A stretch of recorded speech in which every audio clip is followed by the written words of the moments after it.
Okay, so another round of self-care summer. This time we're focusing on yoga. Have you ever done yoga before? Was this your first time? Like, what's your experience level with this practice? Yeah, I can start. I did yoga twice in college, hated it both times, and then that was it. So I was pretty new to it. I went in kind of thinking I was going to hate it because that was my experience like 8 years ago. So that's my experience with yoga. Pretty much non-existent. Yeah. I started yoga, I think it was like 10 years ago, and it was through a gym that I had a membership at, and so they did classes. I would say I've had a very casual yoga practice, but my understanding of yoga, what it is, why I do it, why I would show up on my mat, has significantly evolved over that 10 years. I have had some connection to yoga over the years, and so I did like prenatal yoga when I was pregnant, and the one that I was doing, we were like chanting and getting in touch with like our mother bodies and all of this. It was like I was into it at the time. That's where I was at, and it was very gentle, and I liked that. But then of course moving forward, the yoga that I took a couple of classes, but I didn't know to research or that there was all these different kinds or anything like that. So I just show up at like a gym and do a class, and it was not the same experience, right? It was very like focused on cardio in some cases, and I felt walking into those spaces that I was like the only fat person, and I'm like, everybody's looking at me and I can't do it and I'm not going to do it right, and so therefore it's not for me. Because looking around the room, everyone seemed so much more flexible or just knowledgeable or whatever, fill in the blank, and so I was just like super uncomfortable with it. And then also I have fibromyalgia, and so it would exacerbate my pain, some of the poses, but I just couldn't get my head around that I didn't have to do the pose if that's the pose that was being done. And so I was like, you know what, this isn't for me. I gotta go. Maybe I'll do my prenatal yoga DVD, whatever, but I can't engage with it in that way. And so then that was pretty much it for me. Similar to Lauren, I think I've been doing it probably over a decade at this point. In fact, I know I have because of how my kids. I probably been doing it about 20 years, actually. Wow, yeah, off and on. Like, it's a practice that has come and gone for me over the years. Like, I did a prenatal yoga class when I was pregnant with my oldest. And so kind of just ebbed and flowed. I always, again, started with that whole, like, it's for fitness, it's for, the yoga body, right? All of that kind of stuff. And then up to like kind of where I'm at currently with my practices, I practice a lot. In fact, I just did yoga teacher training. And that training, like, I thought I knew enough about yoga that I would have said that I was an intermediate practitioner of yoga, and realize now that like it was so much more, because we really in the Western culture really do the asanas, which is the movement part of yoga, and that's only part of one part of yoga, right? Of one of the limbs of yoga. There's also karma yoga, where it's about doing good and putting good out into the world. And then there's jnana yoga, which is about learning and knowledge and awareness. I could go on for a long time, but there's so many different paths of yoga that the movement piece is just one piece of one kind of yoga that we don't in the Western world talk about or know that much about. And so how, at least in the U.S. context, how Western, how colonialized it's become is something that I knew it had happened, but I didn't know like how it had happened. And so really I'm enjoying learning more about those pieces. Mm-hmm. Yeah, that like blew my mind when you told me that. I had a very specific image in my mind of what yoga was, and I knew that it was co-opted, right, as like a fitness thing. Like that was essentially the extent of my knowledge of how different yoga is done in the U.S. specifically, right? And so when you told me like, yeah, there's energy yoga and there's karma yoga and all that, I was like, what? Like I had no idea. I thought it was purely a fitness thing, right? About moving your body and about building strength specifically.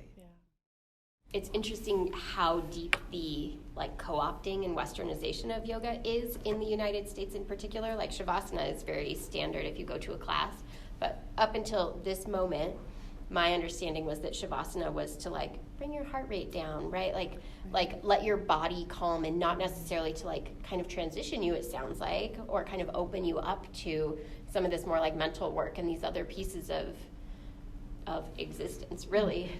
I have always thought of yoga as very upper classes. There's a very particular, right, you talked about like the yoga body. Like there's a very particular person who would do yoga, who would benefit from yoga, who would enjoy yoga, and that's just not true. It's just kind of what we've been sold about yoga, and it unfortunately excludes so many people from ever even trying it, feeling like they don't belong or they can't be there, can't practice it. I'm interested to hear from both of you who had kind of a negative experience with yoga in the past. Did that change kind of coming back to it this time? What were the things that made it more accessible or confirmed kind of your like, nope, still not for me? Like, what are some of the things that you've been reflecting on since you've kind of come back to it this summer? I think for me, I didn't do sports growing up, I didn't really do a lot of like active things as a kid, and so I always had this like mental block of being like everyone else knows what they're doing, and I don't, right? And so when I was in college and I did yoga, I went to a yoga class, and clearly everyone else in the class had done it before. They knew the poses, they didn't need to watch the instructor or anything like that, right? And so I immediately felt out of place. I already felt like I was behind, which is interesting because coming back to it this time with the session that we did, I didn't feel behind. Like it just felt like we have different learning, like we've done it in different, I don't know, like we all have different learning spots that we started out with. And then for me, I have like really messed up wrists. And so a lot of yoga poses involve putting weight on your wrist, right? And so when you combine that with the already feeling behind, if there were poses that everyone else was able to do that made me feel in pain, I would still do it and I would just be in pain. And so then it didn't feel like, it was like, why am I doing this, right? If I'm just gonna be in pain and, you know, I have sweaty hands, so I'm sliding all over the mat, and it was just, I did not feel in tune with myself or in tune with others or in tune with yoga. Like I just felt out of place. I echo a lot of what you're saying, Rachel. I think that similarly, it was like it was different because being outside, it was just like a good environment, and it felt like the practice was more meaningful to me versus just being like in this classroom and it's like, you know, doing the things I don't know how to do, all of the kind of thing, and just feeling way in my head, where that's kind of the opposite of the point, right? But being outside was awesome. And then I think having like permission, and I felt like I had to gain permission initially to not do this pose or whatever. I think having that permission and then realizing like, oh, I can give myself the permission to do it to my comfort level, to engage with it in the way I want to engage with it, as Casey kind of indicated, like this is your practice, right? And so like having that permission from like an instructor and then being like, oh, I didn't need that permission all along. I could have just done it how I wanted to do it. And then doing it in that way felt just a lot better, and it was a way better experience.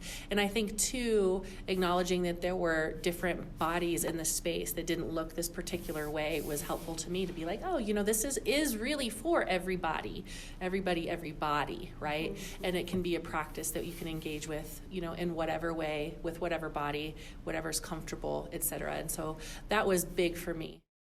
I've practiced yoga long enough that for the most part, I'm not watching other people, right? That I actually often will practice with my eyes closed, so that I can really feel like, are my hips square, and like, because how you sink into the pose, the more aligned you are, the better that stretch is going to be, and that you're not like pushing it so far that it hurts, because that's where injury happens, but really thinking about alignment and grounding into the space. I think there's a vulnerability that comes with like being comfortable enough to do something like closing your eyes, right? And feeling like it's safe. And I know for myself, and some of it is the worry about how I'm being perceived by other people.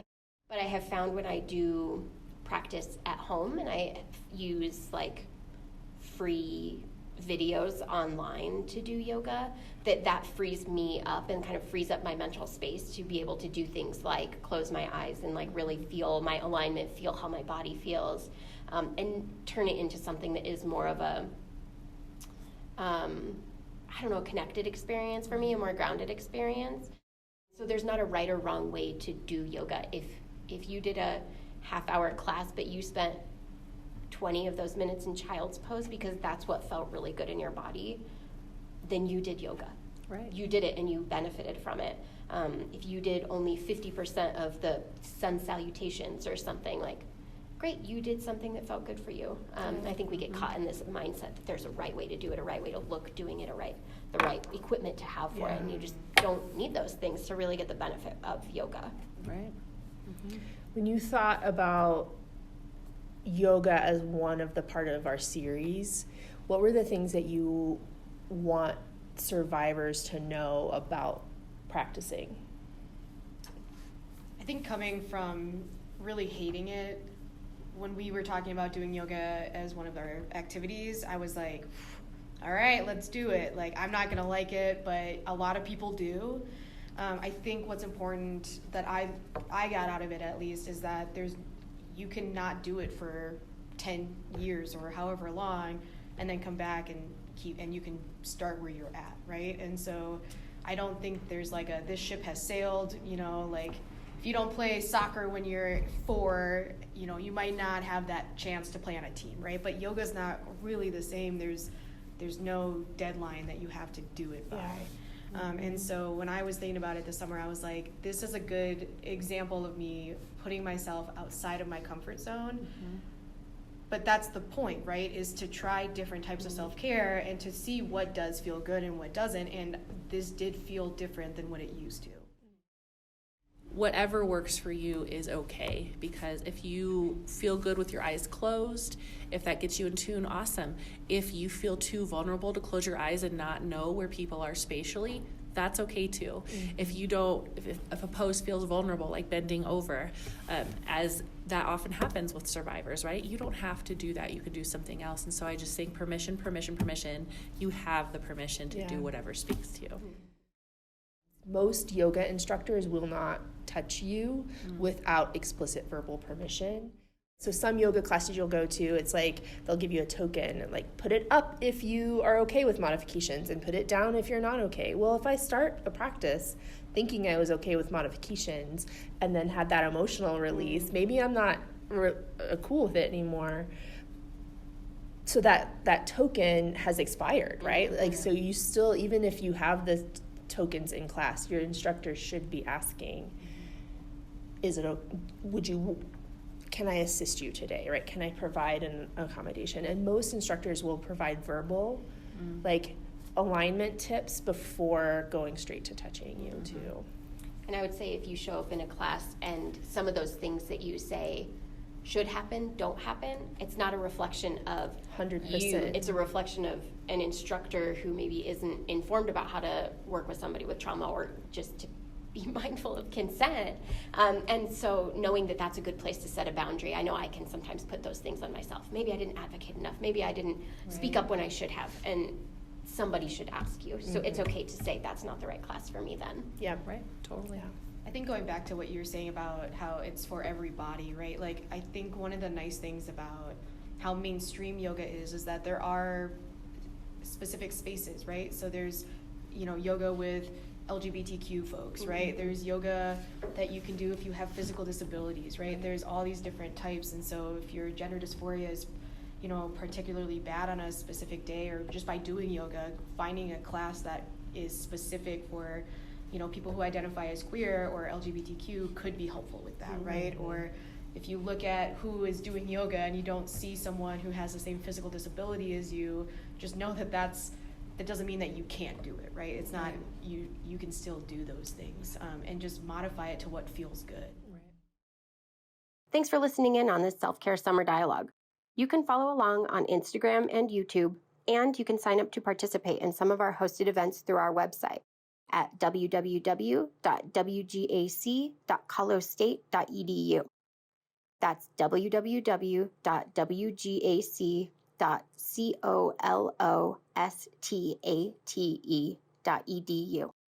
And as always, we're here to support you 24/7, 365 through the Victim Assistance Team at 970-492-4242.